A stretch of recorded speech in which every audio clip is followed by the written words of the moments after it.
percent overall from the field, but he was also 50% from threes. He's 5 of 10. I know you're out there. It's okay. Stand back there.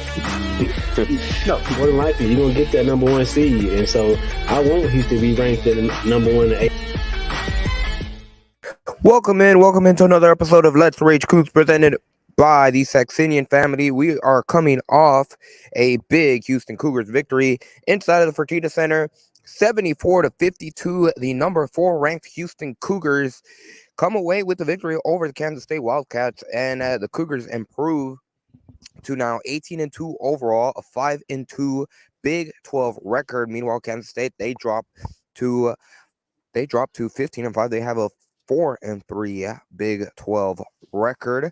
On that note, joining me, Mr. Chris Gardner of the Houston Round Ball Review. How are you doing, sir? And actually, Kansas State dropped to 14-6, not 15-5. 14-6.3 Big 12 record. How you doing? I'm doing great, man. I'm ready for you to get into our first initial discussion topic, because I have a comment to make about it.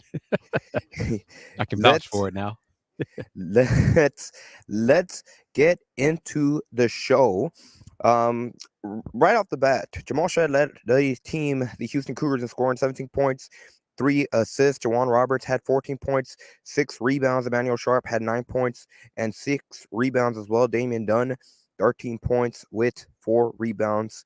And but those are the offensive numbers. I think what really stands out, we heard Kansas State head coach Jerome Tang talk about it post-game in his media availability. Houston Cougars defense was phenomenal. They were suffocating. They held Kansas State Wildcats scoreless for nearly the first 6 minutes of the game. I believe they didn't get their first point until the just 14:02 mark in the first half. Like that, yeah. It was just one of those nights. Like, I can't. Jerome Tang had high praise. We're going to hear the clip later on in the show, but he called Houston one of the best defensive teams he's ever seen, and he was on the staff for that 2021 Baylor's Bears national championship team. So high praise coming from Jerome Tang. And I'm going to say this, and I don't want to sound petty, but I might come across as petty. But perhaps when people hear comments about Houston's defense from a head coach or other head coaches, maybe some people will recognize what this program at Houston has established. And we're not blowing smoke about, well, who have they played, who have they done, all blah, blah, blah, blah, blah. When Jerome Tang and other head coaches in the Big 12 talk about how good Houston's defense is, and Coach Tang said is one of the best defensive teams he's seen, that's high praise coming from another head coach. It's not just us about, well, who have they played, or they're just from the American, now they're in the Big 12. They're not ready for the Big 12. A weak non-conference schedule. Who are they playing? Yeah, they're not they're beating these sisters at the ports. And no top 25 teams. Okay. So more and more head coaches in the Big 12 have said how good Houston is defensively. So I will just take their word for it rather than others. And to add on to your point, Chris, how dominant Houston has looked, especially at home. We've kind of, it's been a big storyline. Kelvin Sampson himself has mentioned it leading up to this game. But in the Big 12, there are no guaranteed wins. Every game is potentially an NCAA tournament style type of game. So it's very important if you want to be one of those top teams in the Big 12 conference, potentially come out with the regular season title at the end of the season, you have to protect home court. And so far during conference play, the Houston Cougars have done just that. But not only have they come away with victories, but they've looked absolutely dominant in each and every single one of their home Big 12 games. It started, obviously, going back to January 6th against West Virginia. They held the Mountaineers to just 55 points. Then they hosted Texas Tech. Hey, this was a top 25 team when they came in here to the Fertitta Center. They held them to 54 points. They held UCF to 42 points, the worst field goal shooting percentage that they had ever shot in the history of their program, how bad that was. And even today against Kansas State, like we just touched on, they held them to just 52 points. Chris, Is that really good defense? If the opponent, now these are Big 12 schools. This is not the Right. American. We're not playing against, the Tulanes of the world. We're not playing against the East Carolinas of the world. We're not playing against the quote unquote, those are American Athletic Conference teams. No, these are Big 12 programs, and they haven't been able to come into the Fertitta Center and crack 60 points. That's a testament to Houston's phenomenal defensive play and a testament to what Kelvin Sampson has established here with the Houston Cougars. Exactly. And Houston disrupts what the opponents want to do. They really take teams away from, or try to take teams. Their goal is to take teams away from their first and second option and making them go to their third and fourth option. And we've said it numerous times, you, me, Dayon, on previous LRC shows. It is really, really difficult for teams to go against Houston who have never faced this defense before. So the first time is always really tough for an opponent to against it because you never you can only do so much in practice. Simulating it in practice, and Coach Chang says we hear it from him, his words, later on in the show.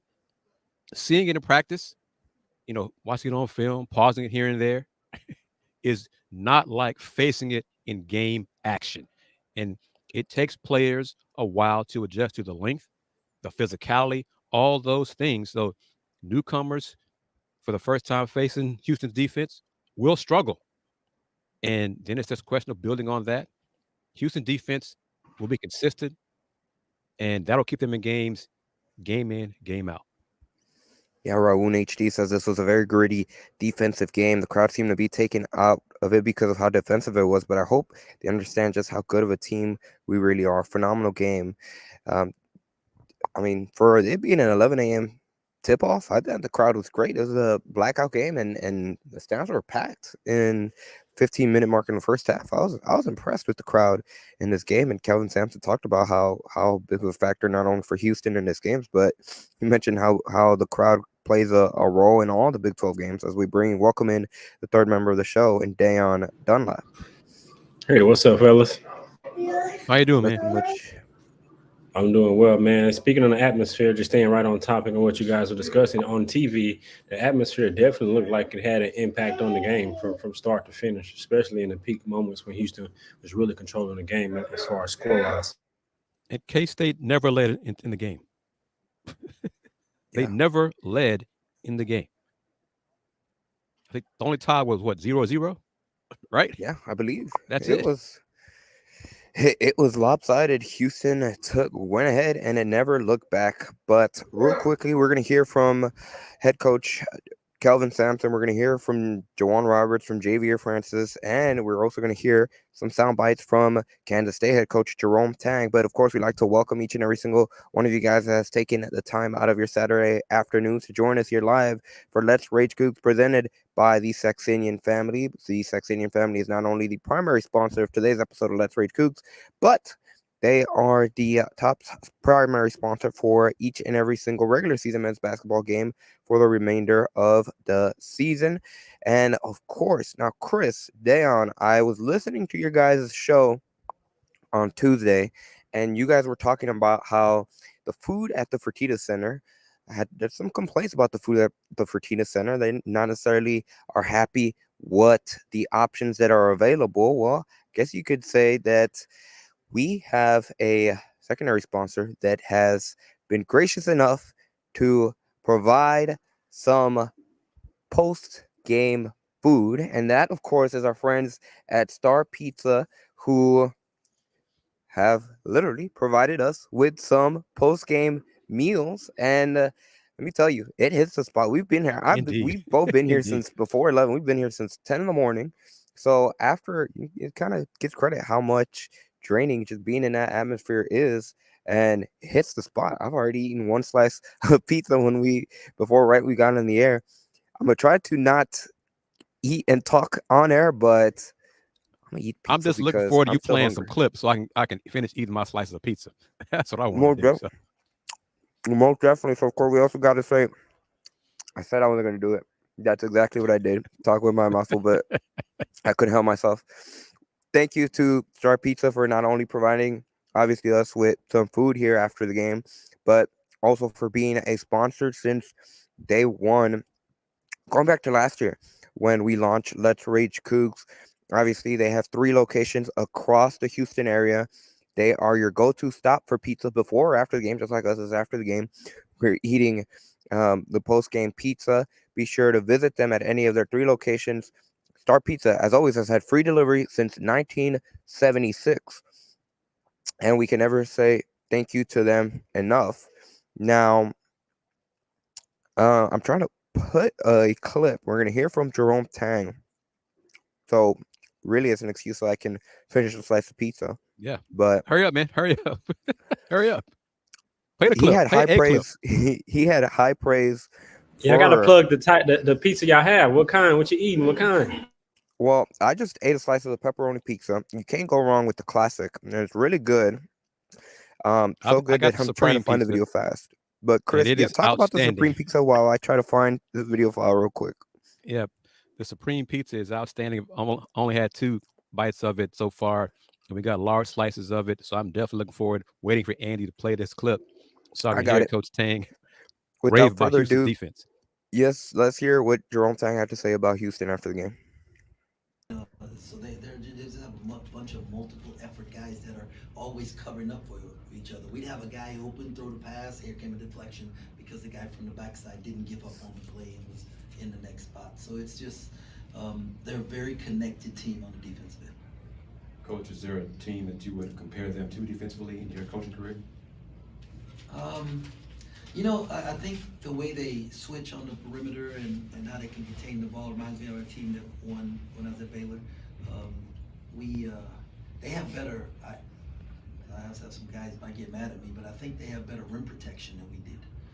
They got multiple guys who are level 2 shot blockers, and so going in there and trying to finish is really tough. So, but yeah, they're really good. From when you see Shed and how he sort of directs the offense, I mean, how do you defend a guy like that, or how do you prepare for a guy like that? Jamal makes everybody around him better. Like, he makes good college players look like all conference guys. And that's just what great point guards do. And having been here and understanding what Coach Sampson wants, and I actually watched our Final Four game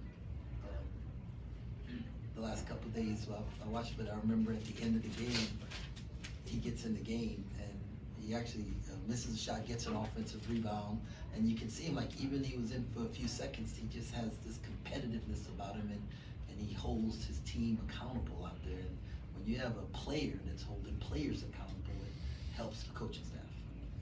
Cam.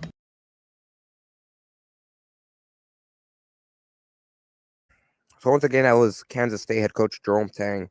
High praise there for Houston senior point guard Jamal Shed, and a lot of different things that he said. I found it interesting the comment about him going back and watching the Final Four game when he was on the Baylor staff, and he alluded to what he saw from Jamal Shed as a freshman in that game, which it just reminds me of the story that Kelvin Sampson has said in the past, where it was Dejon Jerome, Marcus Sass, and Quentin Grimes, and they told him that same season as a freshman that Jamal Shed was going to be all right later on in the coming years, and he's been exactly that. Honestly, he's been exactly that and much more. And like he mentioned in that clip, he's making his teammates, he sets them up where they look like all conference players 99 out. And it's just been a testament to the growth that he's had. Obviously, not only coming from last season, where now he's had to take a bit of a different role since Marcus Sasser's gone, Tremont Mark at transferred. So he is the go-to facilitator. He does everything when it comes to the Houston offense, and he's excelled at it this season. And he's making his teammates better as well, and kind of become just an overall great offensive player, much more well-rounded player. And Jamal, I'm going to say this: he read the room. K-State got within 15, whatever. That's a And great point, Chris. he called pick and roll, high pick and roll, bring Juan up to set the screen, which brought up Will McNair, big man Will McNair. Maul split one, got a layup, called it again, hit a 3. Game was over. That was it. He read the room, read the mood of the team, read what was needed, He called the high screen and roll. I'm not sure if Coach Sampson called that from the sideline or Jamal called it himself, but it ended up with 2 buckets, and the game was over. If K-State had any run, or as Coach Tank said after the game, our runs were a bucket. That was a run for us. 1 bucket for us was a run. So it's the way Houston played, but Jamal did a great job of reading what was needed from the offense, calling it his own number, really. But he wanted high screen and roll from Juwan Roberts. Juwan came up to the top of the key, set that screen, penetrated. He split it, got a layup, called it again next play, hit a 3-pointer from the right side. That was it. Great job by Jamal. Great job. Great point, Chris. Just to piggyback off of you, I think, like we said in previous episodes, especially coming off his career high when he had it 29-10, particularly in that game, what I mentioned was the shot selection. And that's the same thing he's done after that game. Picking and choosing his spots, getting inside the paint is the most important thing, in my opinion, getting inside the paint. And he didn't make a couple of his early shots inside the paint early, but like you just said, Chris, he did a great job of getting shot selection, keeping the pulse of the team in the game and recognizing when it's time for him to be aggressive to score.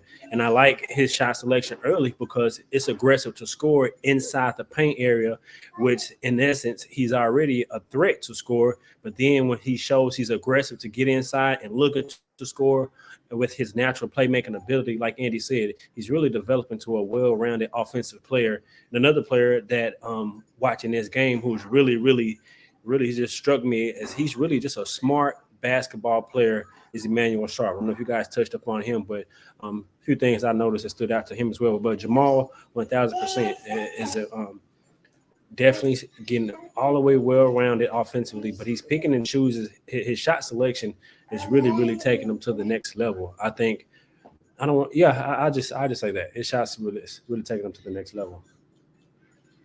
And the offense as a whole, and you can add in as well. Coach Sampson said that Houston, they got great shots. Yeah. All game. They just missed. Emmanuel just missed. But the shots that they got, Coach Sampson was happy with the shots that his players got. Yeah, so they it was ran good the offense, executed. That's it, make it. It was good offense that led to open shots. But on topic of offense, one of the other players that we got mentioned in postgame kind of brought a little of a laugh when we talk about the growth that he has made from when he first got to the program. But that's Juwan Roberts. And he's become a go-to scorer for this Houston Cougars program. And honestly, what makes it even more of an achievement or much more impressive is that he's doing it with an injured knee. And post-game, after the actual post-game press conference, he was speaking, Juwan Roberts was speaking to some reporters after the game, outside of their locker room, and he said, at this point, it is what it is. You don't necessarily know if likelihood is not going to be 100% healed until after the season's over. Kelvin Sampson said that barely this past week was the first time that he's really been able to practice over the course of the last few weeks. But even still, battling through that, he's become a go-to consistent low post scorer, and he's just comfortable. He never seems rushed. Takes a dribble, takes 2 dribbles, reads the defense, does his spin move, and does a hook shot. And if it's not there, then he does a good job at being able to find his open teammates on the weak side oftentimes as well. He's just grown overall as an offensive player. He definitely is. And just watching his games, he would be predictable offensively. And so I will always wonder why teams don't take away his left hand shot in the paint. But now that they are starting to do that, and which finally, just from just a basketball fan's perspective, I'm happy that he gets to it. But just watching him now that they're obviously taking away, and like you just said, to your point, Andy, he's reading the defense and reacting, and now he's going to his right hand, which is showing his development. And he looks very, very comfortable doing it. It doesn't look awkward. It's very natural. So now he's put on film back-to-back 4 consecutive weeks. And now he can go to his right hand and finish with the right hand. That's going to make him even tougher to defend on the block, because the scouting report should have been, if you watch any of his games, take away his left jump hand hook. But now that they're doing that, not only does he have the ability to make plays that he's shown, but now he can go to that right hand and either finish with the right hand jump hook or get inside and finish with the right hand as a layup. And so I love his evolution of his game, especially as a post. He's definitely become a really, really reliable post scorer. Still waiting on that mid-range jumper, face up and shoot the mid-range just one time for me off the glass. But other than that, man, I love what I'm seeing from J1. And I talk about going to his right hand. There was one shot, I think he probably would have been better off going with his right hand. He went with his left instead, and the shot rolled off. But adding the versatility to finish around the hoop with either hand just adds to his bag, and is another thing for the opponents to worry about.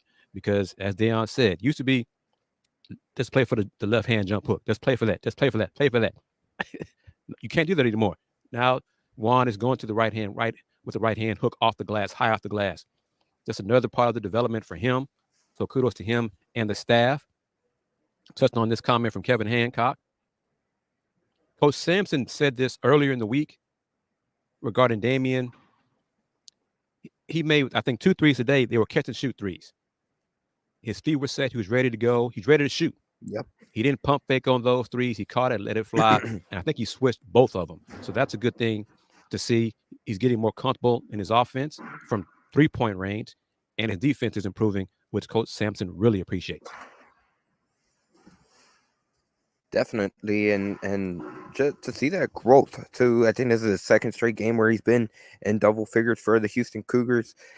Still not all the way there. Kelvin Sampson made sure to point that out. He's mentioned there was a couple turnovers in this game that he said if he was back in grade school, he would have pulled them by the year from how bad those turnovers were. But yeah, more comfortable, and he even mentioned his comment post game, and he pointed out to you, Chris, specifically, and obviously Joseph Dorter, the Chronicle, because you guys have probably heard that quote more times than anyone else in that room.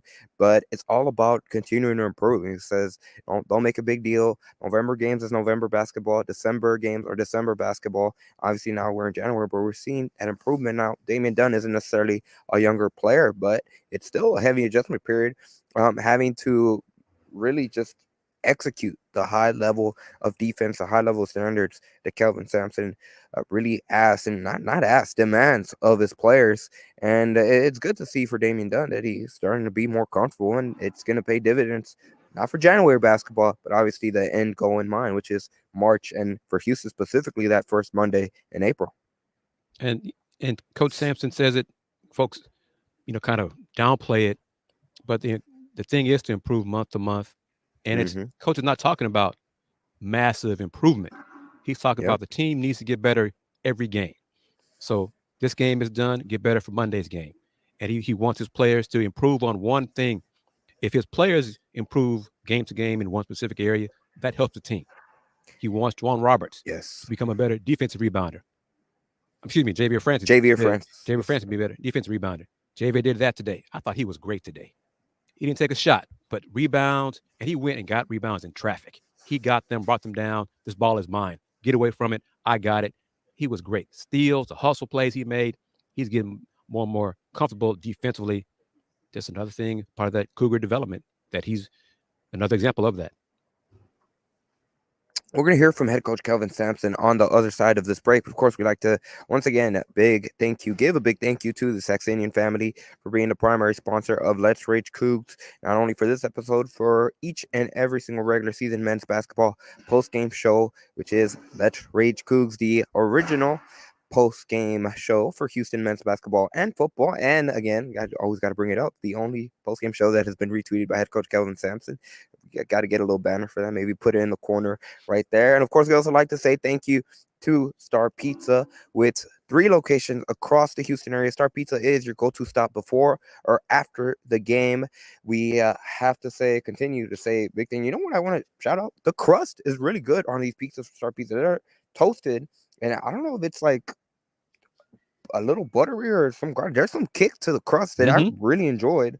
And it's really good. And I finished one pizza during that 2-minute clip of Jerome Tang. So I'm going to finish another slice while we hear what head coach Kelvin Sampson had to say post-game. And interesting comments. I felt a little, not necessarily bad, but the questions that Starnes first asked about, the quick turnaround heading into this game. Obviously, they played today against Kansas State. They're going to turn around. They play Texas on Monday. Kelvin Sampson kind of went on a little tangent before giving into details, but here's what Kelvin Sampson had to say after the game following Houston's big win over Kansas State. Thought about that. I never thought about the second part of your question. What was the second part of your question? Never thought about a turnaround. This game was a separate entity. Only this game counted. It's important to get off to a good start to win this game, period. So, but you know, thing about our group, Stearns, we don't think that way. We have a game today. There is no other game for us. Don't even think about it.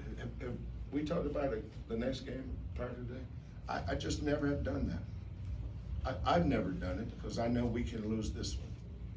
You know, there's not a game in this league that you can't lose. So you focus on the one in front of you. You know, people that are worried about what's in front of them ain't coaches. So I focus on what's right in front of me. If you focus on what's ahead of you, I should have said, you're not a coach. We talk about getting off to a good start. Offensively, sometimes there's a huge difference in your offense and making shots. Our offense was great today. Look how many open shots we didn't make. LJ had like 3 in a row, boom, boom, boom, boom. But that's okay. You're gonna have nights like that as long as you're getting good shots. Our holy trinity just doesn't change. You know, defend, rebound, take care of the ball. Do those 3 things, you usually have a chance to win. Go ahead, Chris. Coach, your thoughts on the job Xavier did today? Yeah, I mean, he keeps getting better. That's the kind of the credo of our program. One of the things I challenged our guys with these days starting to run together on me. We got back from Provo that night. What was again? Which game? Tuesday morning. Yeah, Wednesday. So Wednesday was off. Thursday. These guys probably know it's been what days I do stuff, but you know, if you can get each kid to improve in just one area, that makes the team better. But what area can you improve in? The area that JVA has to improve in is defensive rebounding. You know, anybody can rebound a missed free throw when the other team's getting back, but to be able to rebound in traffic is what separates rebounders from good rebounders. Same with JoJo. Both those guys I thought were really good in traffic. Look, everybody has 7-footers. Everybody's got 6'9" guys. I wouldn't trade mine for none of them. Chris, go ahead. Kelvin, the defensive effort, Jerome was saying that he thinks this is the best defense he's seen and compared it to the Baylor title team's defense. I mean, defensive effort. What's the question? The defensive effort. Yeah, I mean, we just do it every night. It's consistency. I don't know that our defensive effort was any better than it was against Texas Tech or Central Florida. I mean, this is the way we practice, the standard that we hold. That's the standard I hold these kids to. I think as you go along, I mean, Chris, you and Joseph have heard, and Chris Starr, you guys heard me say this 100 times. November basketball is November basketball. It's amazing how many people react to a win or a loss in November. It doesn't matter. December is December. Win or lose, it's just December. You know, you'll be better in December than November. You'll be better in January than December. You'll be better. You know, our goal is to keep improving. Now, we're not going to get maybe significantly better, but we got to keep getting better. And that's what I focus on. I don't focus on storylines. Or what about this? I don't even know what that is. It's just not part of my competitive makeup. My makeup is be where my feet are, man. That's where my thoughts are. My feet are. J1, I think one of the reasons why he played so well tonight, he's starting to get to practice. We had a stretch there where he just couldn't practice. But we had Thursday, Friday practice. He practiced good both days, and I anticipated him playing well. I think we had a full boat in practice this week, didn't we? Even Terrence Arsenault. Terrence Arsenault is I got mad at Malik one day. I hadn't gotten on Terrence in a while, so I just forgot. You know, I pivoted from Malik to Terrence just to make Terrence feel welcome. Lionel, you have a question back? Coach, the defense had 18 turnovers and 11 steals today. What did you think of the performance of that, and then also against their top three players, and I think Kaluma, Perry, and Carter? Yeah, well, those guys are really good players. They were part of our scout report, and that's just who we are. So we try to do that every game. I mean, we talk about it every game. The word we use, Marav, is disruption. You know, there's 3 areas that we feel like we have to, not necessarily goals, but I go over it before and after games, is unscripted points. And that's points off turnovers, second chance points, and fast break points. But to do that, you've got to, in the words of Mr. John Willie, Ned Sampson, you gotta hustle. That's an important word. You gotta hustle. J1, how much does not being able You got to practice or get hustle was a word kind of there by affect head coach you Calvin in terms of Sampson. rhythm and stuff, and how big was it this week? Like you said, Sorry, I could hear the video in the background, so I just wanted to make sure that it not heard. I don't know if it was just my ears, but there you heard head coach Calvin Sampson on the clip right there. We mentioned it. The credo with the program is, well, he talked about multiple in terms of the defense, but specifically improving each and every single bit. If each player improves on one specific area, which Chris, like you mentioned on the other side before, we heard Calvin Sampson's clip, was defensive rebounding. That's how the team overall improves. And by the time you get into March, by the time you get into, again, in Houston's case, they're trying to play in April. That is what separates a really good team from just a good and a decent team. And it's weird to say this, but I guess it really is true. Houston is number 1 in the net. They lost 2 games in the Big 12. And I guess those 2 losses have pushed them to the back burner on the national landscape, because who is the national sports media college talking about? Purdue, UConn, and now North Carolina. I mean, they're not even talking about Houston. Which, by the way, Kansas just lost to Iowa State. So just another Saturday in the Big 12. And that was, where was that? Was that in Ames? Let me check. John, you saying yeah? So Yeah, it was. Life in the Big 12, man. Life on the road in the Big 12, where 34%, I think, success for the road team in the Big 12 the last few years. It's tough, but it really is. Maybe, I don't know, it's the Houston versus everybody mindset that I have and I've grown up with my whole life. But hardly anybody's talking about Houston on a national level as a team with a chance to win a championship. Hell, before Arizona lost on Thursday, they still had Arizona ahead of Houston in terms of who can win the national championship in some national publications. I'm like, okay, y'all just keep on doing what you're doing. Houston will keep playing great defense and grinding out victories.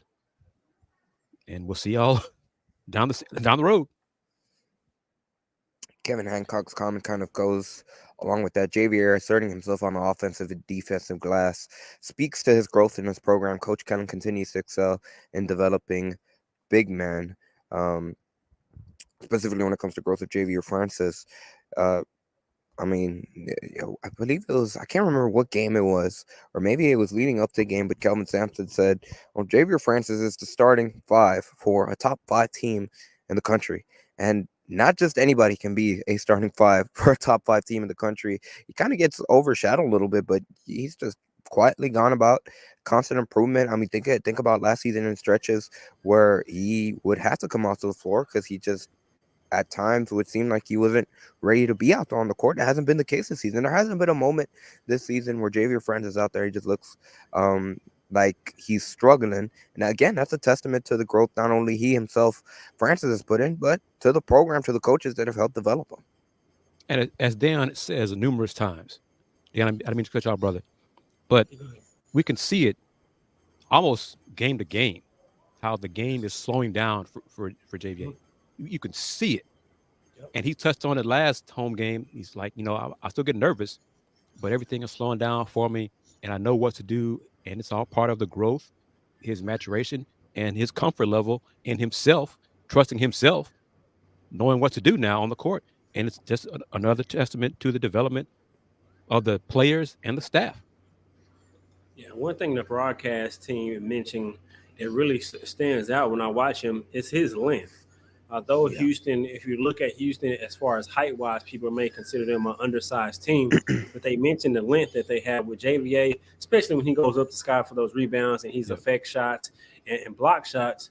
Him and JoJo, I don't think teams probably really realize the length that they have and how long they really are until in the game, and then you really see it. And I mean, game to game, it seems like Chris said earlier, he goes and gets rebounds versus being in the right place and just getting the rebound. He goes and gets it. And so, in regards to being a better defensive rebound, I think as I watch him, he's such a good shot blocker and wants to impact the shots. I think it's just more about kind of picking and choosing. Can I get to this shot, or should I not try to go get the shot and just go get the rebound so we can push the break? I think all of that comes with the experience. But overall, I mean, game by game. I mean, we talked about it before conference started that he was kind of starting to turn the corner. Can he stack these games? Actually, that was that West Virginia game. We was like, now can he stack these games up? And in my opinion, he's stacking them up every single game so far here in the Big 12. Let me ask you, Dayon, I didn't get a chance to talk to him after the game or even before, but what was Fran Fraschilla, the TV guys, their viewpoint about Houston overall? Man, first he always starts with defensively, but he really feels like Houston. He's one of the people I would say consistently that has, like you mentioned, at other national.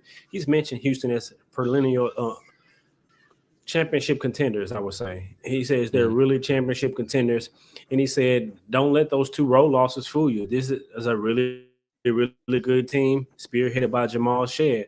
And so he spoke highly, spoke glowingly about the defense, the length, and just the way that they defend. I think it's a difference. I mean, like you guys touched about, like we talk about, you can see it on film, but when you actually go up against the maximum effort every single possession, I mean, that's what the difference between Houston and some of these other defensive teams. Every effort is just like it's the game on the line when you're watching them defensively. Raoul HD says it's fine if we are not talked about. We'll do the talking on the court. Real quickly, go back. I want to go back a little bit to the comment about Houston's big man after the game. In his press conference, Kelvin Sampson said that he wouldn't trade his bigs for any other bigs in the nation. Jawan Roberts sitting right next to Kelvin Sampson just nodded his head, and again, that's a testament to how the players are bought in. They're fully invested. They truly believe in this coaching staff, obviously spearheaded or led by head coach Kelvin Sampson, is going to develop them. At the end of the day, it's going to be in the best interest for their basketball careers, and we can see that again, whether it's at moments it literally looks game to game improvement each season, not just one season, each season, which again, it's impressive, it's phenomenal. And I mean, I don't want to look too far ahead. I'm looking ahead. I'm just making an overall assessment. There's one thing left to accomplish in Coach Sampson's probably Hall of Fame career. Yeah, is win a national championship.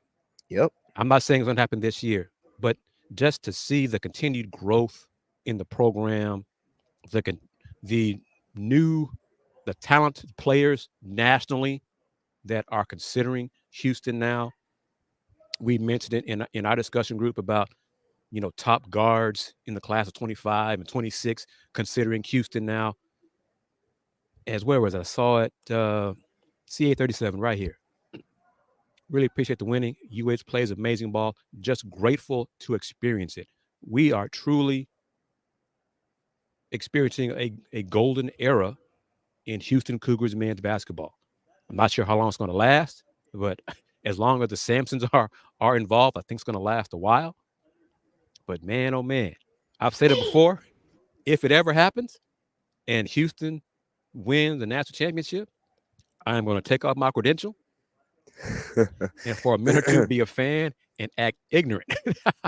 I mean, just enjoy the moment, take it all in. But that's really, I'm just enjoying the competition, the improvement on the floor, the improvement everywhere with the program, and now in the And the Big 12. consistency. Thank you. That's what I'm looking for. Consistency now. Yeah. It's just really a joy to be a part of. And I'm talking just media perspective as well, not just as a UH alum. It's just it's a joy to experience what we're seeing right now, and onward and upward, man. That's all I can say. One of the things that Fran did mention about Coach Sampson is he talked about his energy in regards to him with his age.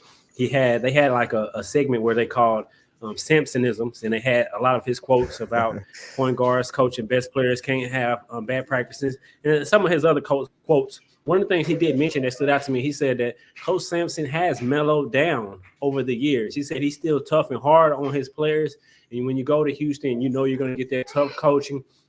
And he talked about criticism, and as far as criticizing players and how players better get over it quick, because he said that Sampson said after he criticized them, he's over it.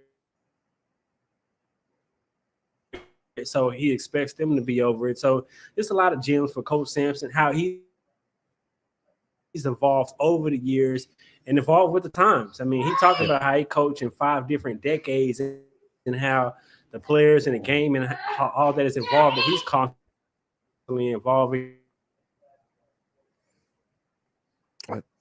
You might have lost Day on there, but the last thing I heard him say that really stuck out. Kelvin Sampson has been coaching for 5 decades. That's I've been alive for 2 decades. That's crazy. Thank you, Andy. That's Thank crazy. you for making me feel old. But yeah, but he's been doing it since the 80s, and he's mellowed somewhat. I kind of remember him. You can see highlights of him back in the day at especially Oklahoma. And he was a fiery coach. He's fiery now, but he's nowhere near like he was back then. But he's evolved. That's a great word to use. He has evolved as a coach and as a person, and it's good to see. And it's another sign of the evolution of this program, and that's why they're not consistently relevant on a national landscape. And whether others want to acknowledge that or not, the proof is in the pudding. You see it year in and year out. And the coaches know what was going on when they picked Houston second preseason, coming into the best conference in basketball. They picked Houston to be second. That says a lot about the respect that the coaches have for what Kelvin Sampson has done here at Houston. I mean, looking back at it, since 2019, the bottom line, or the worst that Houston have done, is a Sweet 16 appearance. Like, how many programs would trade that? 2019, Sweet 16, and really, if you even want to go back the year before then, 2018, like, they were just a crazy Jordan Poole shot away from making a to Sweet 16 that year. Sweet 16, 2019, Final Four in 2021, Elite 8 2022, and then obviously, of course, Sweet 16 last year in 2023. Like, think about it. When they got eliminated last year in the Sweet 16 round, there was a feeling of disappointment. Yes. What happened? For a Sweet 16 appearance. That is just, again, obviously from a fan perspective, they won a national championship, but from an outside perspective, like, put that into more, not to continue to use the word perspective, but to put it into perspective, like, the fans have truly been spoiled in terms of the level of success that this program has had, and it's not something that is common, not one bit. It's become common, it's become the norm here in Houston, but it's an incredible job that Kelvin Sampson has done, and it's a testament to not only him, but an entire coaching staff. Everyone has been associated with the program, and of course the players themselves, because if they don't buy in, if they don't go out there and put in the work, it's all for naught. And to add to that, Coach Chang said it, and other opposing coaches have mentioned it as well, and really coaches overall. When you have players holding each other accountable, that the coaches don't have to do it, that just is another sign of a successful program. Yes. The winning programs have that. As Dan used the word, the consistent programs that win year in, year out, they have that culture established where the player accountability carries a lot of weight as well. And Houston has that for sure.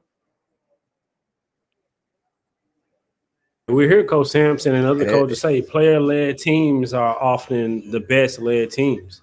And one of the things that Frank Franchilla said, he said that another thing, I mean, he like our broadcast, he was talking good about it, but he said Coach Sampson, Jamal Shead is probably the tightest combined at the hip than any point guard and coach in the nation. He said if Coach Sampson decided not to coach the second half, he said Jamal Shead can do it.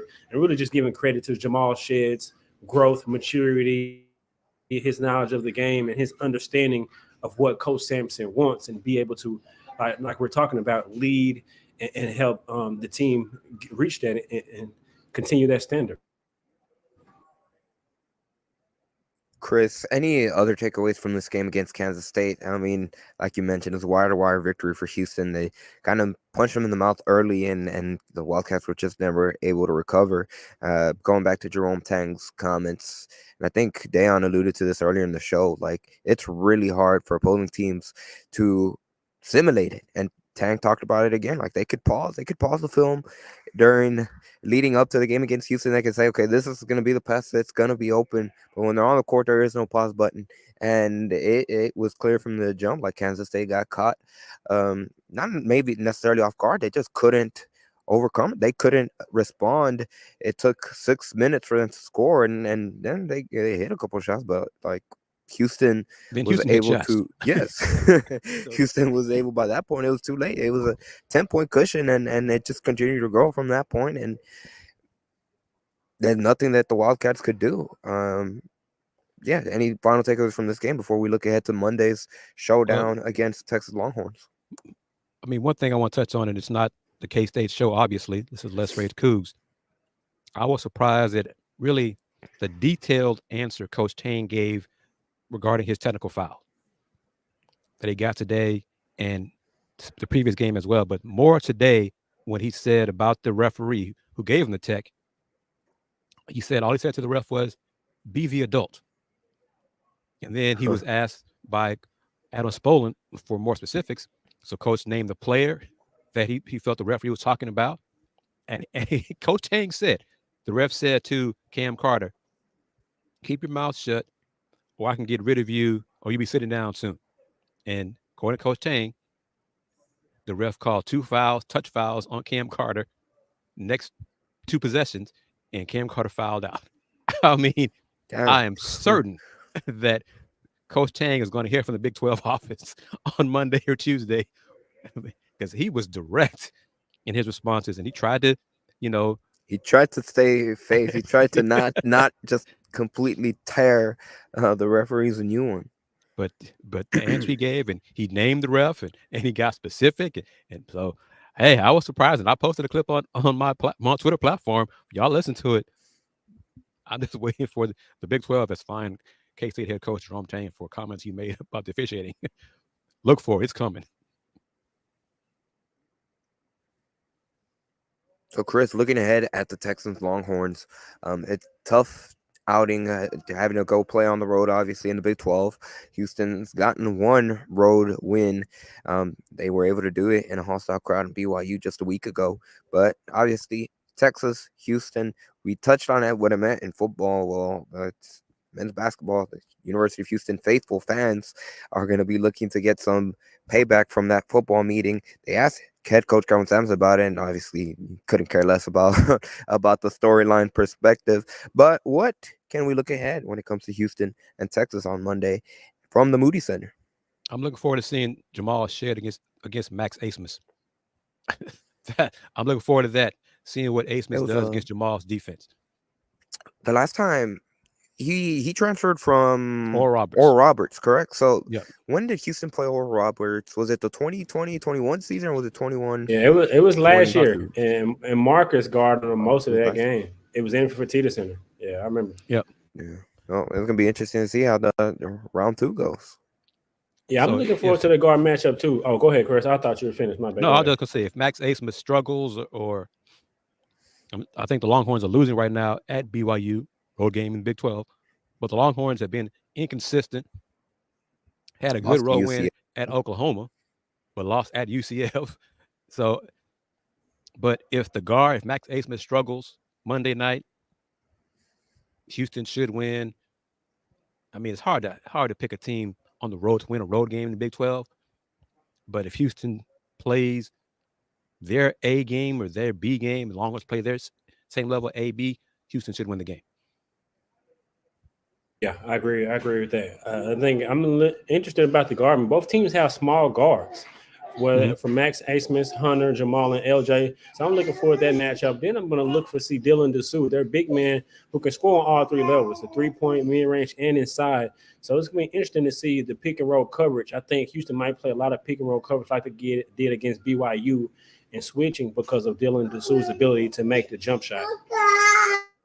And I know it's kind of fair for both teams. Both teams are playing today, Saturday, Monday night, turnaround. But the Cougars are leaving for Austin Sunday morning. They're driving. Longhorns are going to fly back from Provo probably tonight. That flight, that might take some out of them. I know it's, Longhorns probably got some fancy jet, whatever, to get them back from Utah to Austin. But still, the wear and tear on the body, will that be an issue for both teams? Who's will that impact more Monday night? The crowd in Austin is going to really try to carry the Longhorns. I'm kind of curious to see how many Cougar fans make that trip up to Austin, or how many Cougar alums in the area in Austin attend the game. But man, oh man, while we're talking, I'm looking at UH women's team is holding on against UCF, trying to keep the Knights from getting their first Big 12 win. It's 78-76 Houston with seconds left in the ball game in Orlando. So that's hey, if a win's a win. If Houston wins that game, good for them. But boy, if they lose that game to UCF. But anyway, look forward to Houston and the Longhorns in Austin on Monday. That's pretty much going to do it for today's episode of Let's Rage Coogs. On that note, Chris, I'm going to toss it back over to you. Raul says he's going to be making the trip to Austin, so I will not be here for the next Let's Rage Coogs, but we will be here on YouTube, X.com. Watch it on your phone, man. Formerly known as Twitter, on the way. Hopefully, the game, it's an 8 p.m. tip-off, correct? Right, yes. So it'll be about 10:30 p.m. into the show, so I mean, if you drive back that same night, that's a tough toll. So, yeah, wherever you are, whether you stay in Austin or drive back down, feel free to unwind. Put out Let's Rage Coogs or whenever after. Be sure to hit it on demand, whether it be on YouTube or any audio only platform that you listen to. Chris, I'm gonna toss it over to you. Where can people find you, and any final comments you have? Salute to Star Pizza for coming through with some pizza post game for me and Andy and a few of our colleagues to enjoy. Pizza is excellent. Thank you very much for your support. Thank you very much for your pizza. Thank you to all of the fans who have participated in today's show. The Coug fans, Cougs got a great win today over K-State, a good K-State team. But follow me on Houston Roundball Review, the platforms, YouTube. Click on that channel, subscribe to the channel. Buy you some Roundball Review merch like this hoodie I'm wearing right here. Caps as well. But follow me on Twitter, Musk, Threads, Spoutable, all at Houston Roundball Review, Instagram, TikTok as well. And we'll see you Monday. Everybody take care.